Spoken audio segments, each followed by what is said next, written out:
Chat show. My name is Jack McLean. I am the host, and tonight my guest is Tom Cleary. He is our Prepare Like a Pro strength and conditioning coach intern, and he's looking after the 𝐿𝐾𝐫𝐞𝐩 Football Club senior men's program. He is also a business owner of Tom Cleary Coaching, which is an online program specific for men, and has a Bachelor of Health and Physical Education where he does relief teaching. Before we start tonight's episode, for those new to our podcast, our mission here at Prepare Like a Pro is to empower aspiring athletes and staff with practical knowledge from some of the industry's most inspiring individuals and to strengthen the AFL community. If you like the show, please show your support by following us on Instagram and subscribing to the podcast. We're on iTunes, Spotify, and YouTube. Welcome, Tom. Thanks for jumping on, mate. Cheers, Jack. Let's dive into the beginning of your career. At what age? It's usually a common trend for PTs and fitness coaches to start pretty young. What age did you start in the industry? So I was really lucky. Back when I was at university, a job came up. So jumped on the desk, and from there wasn't actually that many full-time PTs there. They just had a couple of fly-ins that were doing classes and bits and pieces. And yeah, a heap of people asked me if I would train them, and yeah, I went out, got my qualifications, and that's where it all started. Fantastic. And when did you discover you had a passion for strength and conditioning, personal training? Obviously, when I was younger, it was more for my own learning.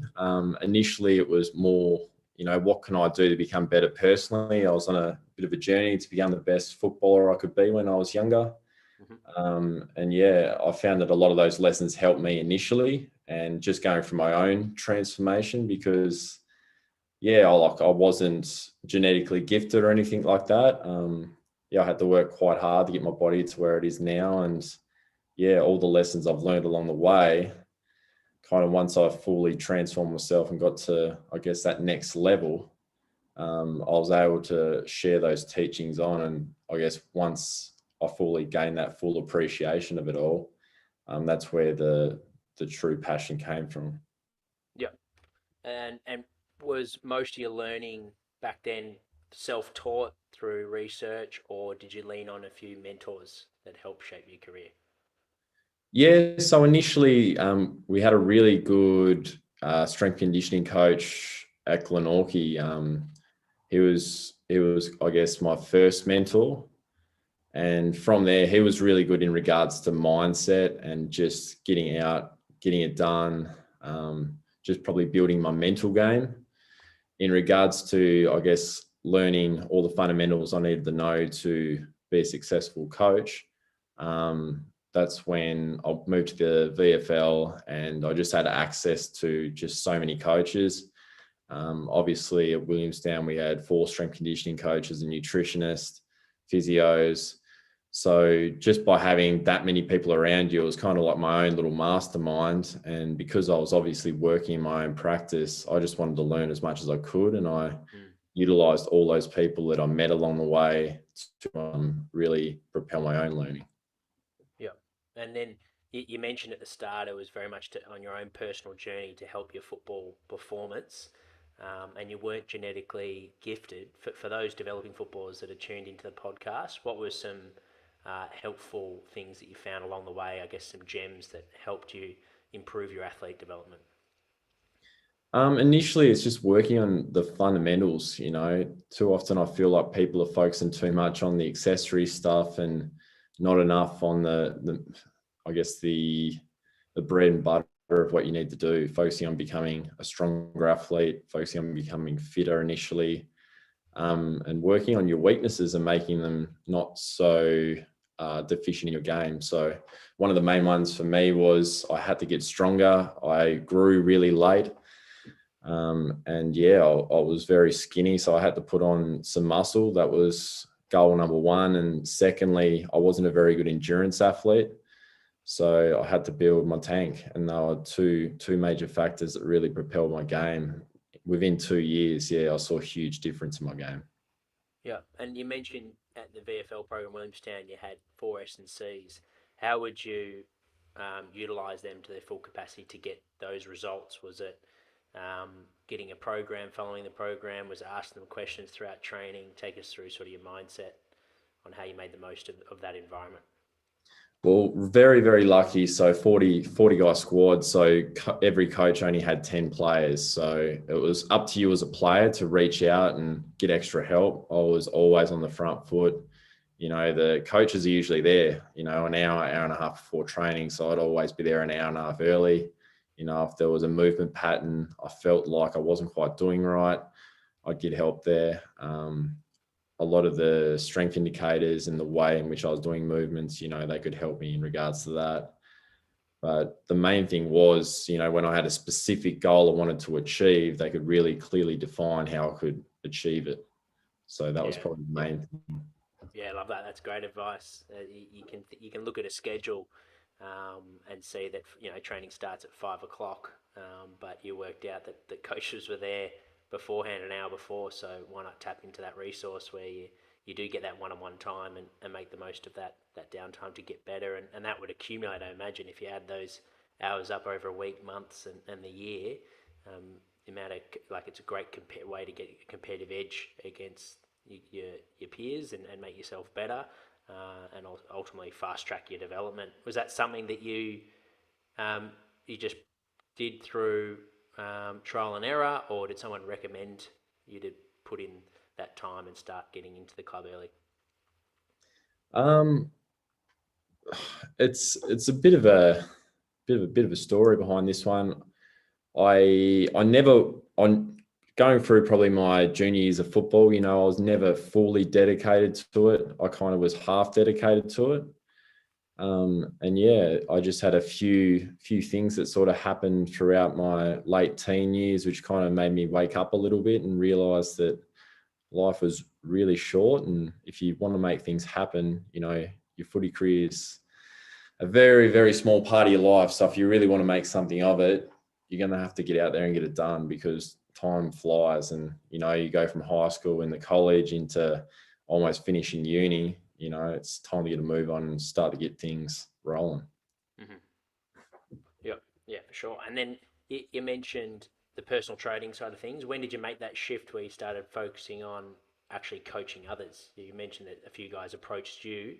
So that sounds like that's where you started getting that experience. But when did you make that, shift where you're like, where you started taking on more clients, working in the online game, and really building your brand, the Tom Cleary Coaching? Yep. So pretty much I was training really hard. Over the course of my time in Melbourne, when I was obviously playing VFL and stuff, I was just really elevating my own physique. And at the time I was running another business where I was teaching teachers on how to take activities with kids from disadvantaged communities. So I found that really fulfilling, but it wasn't like a long-term thing for me. It was more something I was doing just to, pay the bills, and, it wasn't very time consuming, but I was getting paid quite well. So I could go out, do my work, and I'd still have heaps of time to prepare and focus on my main goal, which was my football at the time. And then I was in the gym. I obviously used to liaise with a lot of the PTs and stuff. And one of my mates now, he's actually a full-time online coach at JCF, but he's just like, man, your stuff, you should get into it. And pretty much I kind of went home and thought about it. And I was just like, this is where my passion's been, sharing that and teaching others and helping others. And it's one of the main reasons I got into teaching.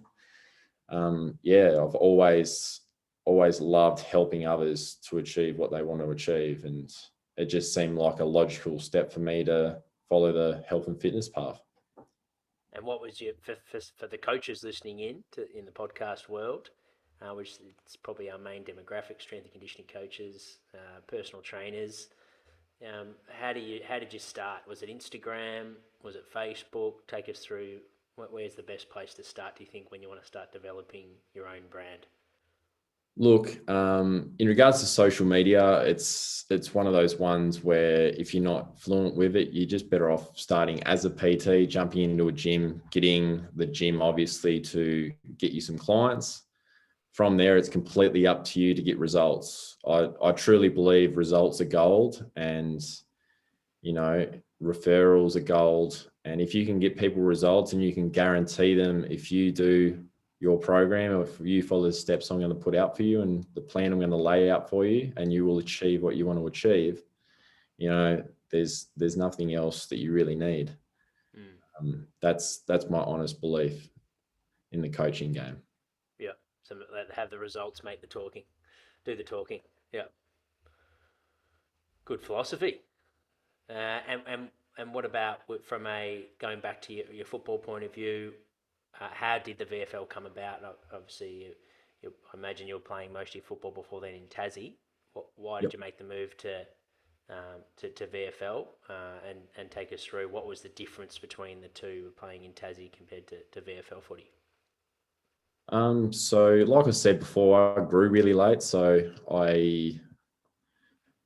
I didn't stop growing until I was 22, very late. And yeah, I wasn't playing senior football even in Tassie until I was 21, and I blossomed and sort of started growing into my body. And I had 2 really good seasons at 𝐏𝐫𝐞𝐻𝐿. The first season we lost the grand final.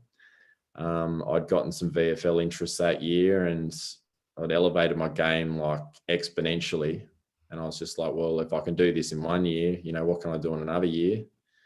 But I still knew deep down I was a little bit underdeveloped. And yeah, I spent 1 more year in Tassie. We won the grand final that year. And yeah, the rest is history. Made my way over the Vic.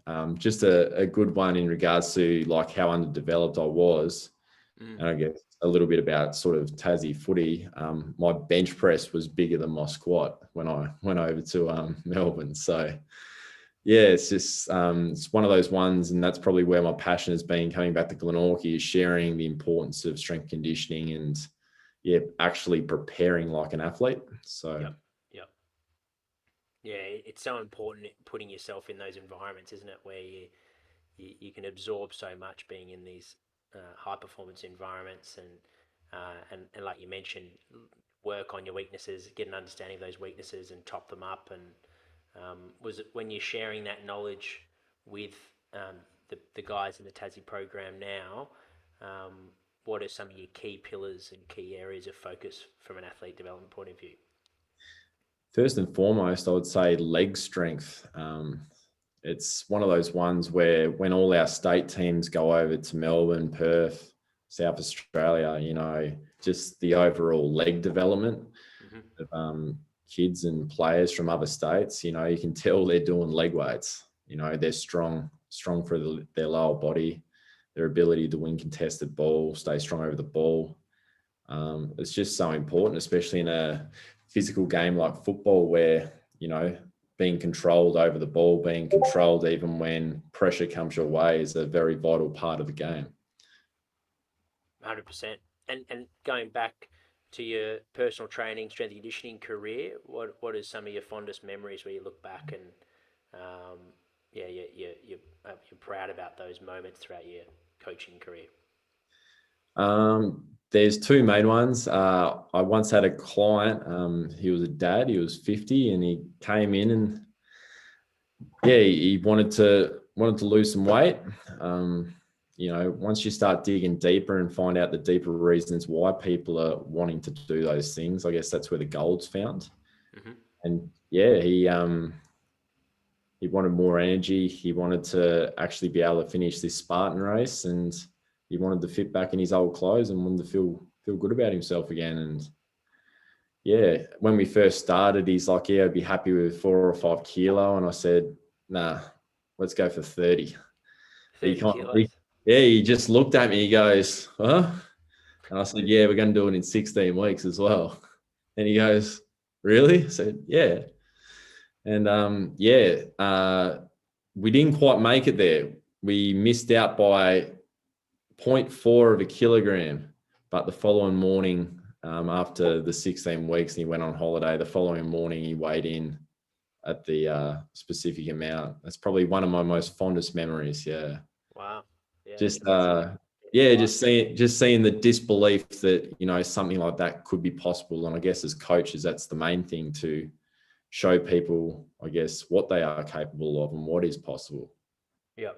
And in that moment, when you stretched him and really um, pushed him, like you said, stretched his boundaries, did you have full confidence, or did you know that, geez, this might not happen here, but I'm just going to roll the dice as a coach? No, look, I could tell he was serious, and especially in fat loss, if you know your fundamentals and you know how to keep people accountable to the process they need to follow, you know, you're going to be fine as a coach. But you got to know your stuff in regards to that kind of thing. Hmm. Hmm. And on the flip side, what about your biggest challenges, and what did you learn from your biggest challenge? I think the biggest challenges in coaching is, you can lay out the best program, everything can be perfect, but, sometimes the client's not quite ready. They say they are ready, but it's kind of being able to get that mindset shift and get them to fully buy into the process and fully buy into themselves. And, it's one of the most frustrating things as coaches, whether that be in football or just as a trainer, being so dedicated to, I guess, to this life, and trying to share that passion and get people to obviously value their health and value their fitness as much as what we do. It can be a little bit frustrating sometimes, but I guess that's why we're here. We're here to keep going and keep sharing that passion and keep helping people, even if they sort of fall off the wayside. Yeah. No, thanks for sharing, mate. It's 100%. It does teach you patience, doesn't it? To like you said, that everyone's on their own journey, and for some, they're going to take on it really quickly. It's come at the right time, and for others, it's gonna take a bit longer. But yeah, like you said, it's our role to stretch them, but also support them. And it's awesome to hear that you've got that balance between the two. Going back to challenges, well, I know you're going through ACL reconstruction. For the athletes listening in, what are some of the biggest challenges dealing with a long-term injury? Obviously, this is something that happened last year for you. Talk us through that challenge. I guess in regards to injuries like that, it's a big one. You go from flying, you could have had the best preseason of your life, you could feel the fittest, the strongest of your life, and something like that happens, and it changes the whole course of, I guess, what you need to do. When I was going through it, it just seemed like I just built myself. I just put in so much time to get myself to a certain point. And when I was in bed, obviously recovering from the surgery, I could just see myself just atrophying away and getting smaller and weaker. And, the first time I got out of bed, I could barely walk. And there's like certain times throughout the rehab journey where you can't really see if things are going to get better. And especially with ACLs, it seems like you get better for a week, and, you might like stand on something or move incorrectly, your knee swells up, and it seems like you just go backwards again. Definitely one of the lowest points in my life. I've never, I'm sure there's probably worse injuries out there, but it just seemed like there wasn't a whole lot I could do to help myself out of the situation apart from rest. So especially as an athlete, you always feel like you should be doing more. I've always been someone that's like, I need to do more, where just at that point in time, I just needed to just rest and, reflect and make a plan moving forward. Yeah. And like managing that 1 week moving forward, and then having a setback quite regularly throughout the process, where your knee swells, and as you mentioned, you want to put in more work and get yourself prepared and ready, but you know that you need a rest and let your body absorb the training and then go again. How did you learn to cope with that and not get overwhelmed and stressed with those setbacks? Bit cheesy, but I started practicing gratitude. I had this journal. I think I got one here. It's called the Inner Journal. That's right, the Inner Journal. So I just started journaling. Stephen Morks. Yeah, they're really good. Yeah. So I'm an avid reader as well. So I read the Resilience Project. I was reading a heap of stuff, just more on my mental game, just how to become a little bit mentally stronger. yeah, I just found that, I guess, being grateful for the things that I have and the things that I've done, and all the great things that I've experienced along the journey so far. Just reminiscing on those things and appreciating the things I do have. I had money. I lived near my parents. I had friends that were willing to help me out, bring me down food. And yeah, without all those things, it would have been even harder with the injury. So Yeah, love that, mate. That's testament to your mindset and your attitude to continue to grow and learn and look at setbacks as an opportunity to get better. And with the physical side being on sort of had a back burner, and so to speak, you focus more on your mental game. For athletes that might be going through a setback, talk us through the journal. What do you do? Is it a daily thing? Is it weekly? Talk us through the process, and ultimately, what did you gain from it? The main thing is at the start of the journal is you plan out your next 2 to 3 months. So what are the goals you want to tick off? What are some of the things what are the checkpoints you're going to tick off along the way? And by doing that, you're working backwards from that. So then your days are planned around, this is going to be the goals we need to achieve in 2-3 weeks. What daily things do I need to do? In regards to the gratitude stuff, you're always writing down in the morning, what are you grateful for? What do you have in your life that you're happy about? It's a better way to frame your life than framing your life with what you don't have right now. You don't have a healthy body. You don't have the knee that you probably want. But reframing the situation into, these are the amazing things I do have. I just found that was really powerful. And I'm a man of structure. I like routine, and I was able to just plan out a bit more of a routine. Especially when you're injured like that and you're spending a lot of time in bed, I was able to allocate time slots where I could just do other things or read. I was doing at the time a course, so I'd allocate a couple of hours each day to just work on upskilling and building on my knowledge base. But yeah, that's probably another good thing as well. If you're not able to do one thing, there's probably something else you could do to help you out along the way as well. Yeah, focus on what you do have and what you can control. That's that's great insights and good gems for anyone, not just athletes, but anyone going through a challenging time. We'll move to the get to know Tom segment of the podcast. So these are light. You can have fun with these, mate. Which movie or TV series has impacted you the most, and why? I'd say Braveheart. Classic. One of the all-time greats. That hasn't popped up yet, actually. That's definitely in my top 5. Braveheart, that's a ripper. Yeah, I value, I guess, his willingness to stick to his word and be brave in moments which you could probably normally just run from. I think that's a bit of a dying art these days, having the courage to stand up for what you believe in. Awesome. And what about on that, inspiring? What's your favourite inspirational quote or life motto? I've actually got it written up on my wall over here. It is, to be a true teacher, you need to be the living embodiment of your teachings. Very nice. Where's that placed on the wall? Is it handwritten? No, I've got a mindset map. I've got my values, and I've got my daily affirmations. Oh, very good. And then in your work life, what makes you angry? I.e., what are your pet peeves? Work life. I guess because I work with a lot of young fellas.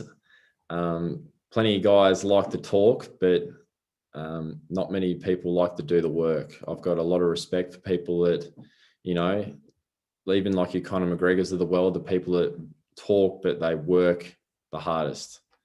Nothing worse than someone that talks too much, but does very little. Yeah, that's a good one. And then what's your favourite way to spend your day off? Both these last 2 questions are COVID-free worlds as well. 100%. So I'm a Tassie boy at heart. So I used to love going outdoors. I'm an avid fisher, so I love my fishing. So when I went to Melbourne, fishing turned into going shopping with the boys and strolling along the beach. So I've been happy to get back to Tassie and get back into the outdoorsy style of things and chuck a few lines out and catch some fish. What's your favourite fish to catch? What do you like to go for? Is it ocean, river?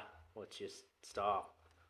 I've actually had a pretty good run this year. I've caught some bluefin tuna, but it doesn't get any better than catching a big alpha predator. So we're going after mako sharks in about 4 weeks.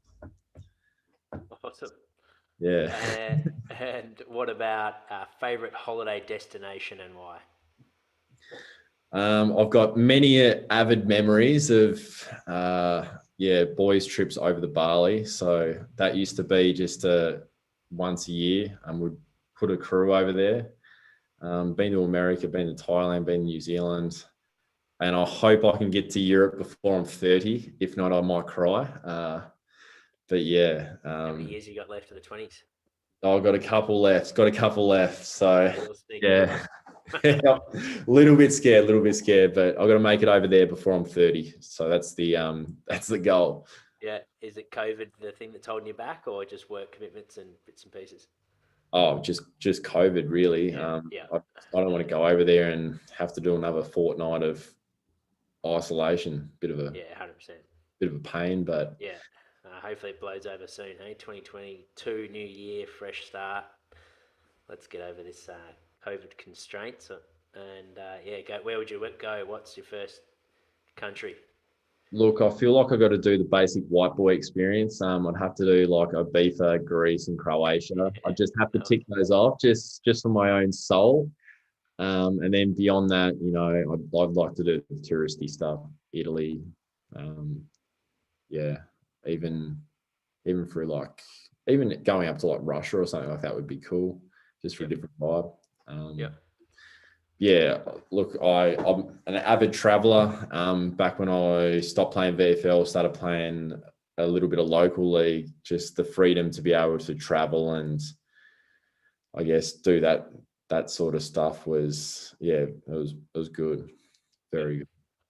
And what about what's on the horizon for you for the rest of the year, mate? And then also leading into 2022, what's in front of you at the moment? What are you focusing on? So the main goals, I've almost finished a course. I'm building out a course, which is more or less my teachings, just the foundational teachings of what I do in my online VIP course.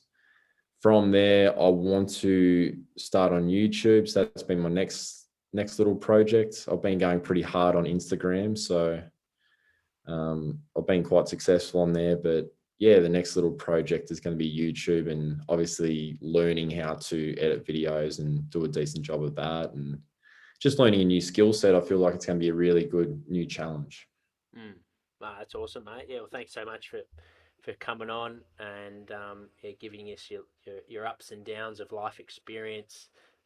We can learn from obviously things that have worked for you. Success leaves clues, but also the mistakes and challenges and to speak to someone like yourself that has that optimistic mindset and growth mindset is invaluable for coaches and athletes to listen to and start taking on, mate. So I really appreciate your time and you're doing big things. I can't wait to come down to Tassie and catch up with the 𝐏𝐿𝐾𝐲 Footy Club and hopefully it's a successful 2022 season with Ace and the rest of the boys. 100%, mate. 100%. Any final words, mate?